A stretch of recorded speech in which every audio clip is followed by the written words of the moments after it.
J'étais, quand je faisais de la littérature, les quelques essais que j'ai faits autour de 25-26 ans étaient d'une infinie tristesse, oui, parce qu'ils exprimaient le petit garçon que je reste en quelque chose, le petit garçon malheureux parce que sa mère est malheureuse, alors que la philosophie m'a aidé à grandir. Non pas que ma mère ait été une mauvaise mère, elle était très aimante. Autant ma mère était malheureuse, mais très, très aimante. Elle était une bonne mère, mais qui risquait de m'enfermer dans sa pathologie et dans son malheur. Toute malheureuse ou dépressive qu'elle fût, il arrivait à ma mère d'avoir des moments de gaieté, comme n'importe qui, de joie, de bonheur, au moins apparent. Sauf que, quand elle semblait heureuse, ça sonnait faux. Oui, vous dites tout était faux, sauf le malheur. Oui, on sentait que c'était du toc. Effectivement, quand elle s'est suicidée, quand mon frère m'a appris, beaucoup plus tard, là, j'avais 34 ans, quand mon frère m'a appris que notre mère s'était suicidée, la première phrase qui m'est revenue, qui était atroce en quelque chose, mais c'était en effet, je me suis dit, tout était faux en elle, sauf le malheur.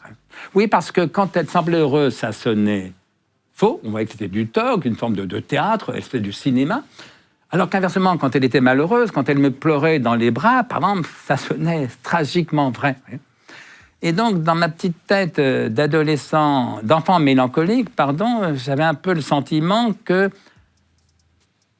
la gaieté était du côté de l'illusion, du semblant, et qu'inversement, la vérité était du côté de la tristesse.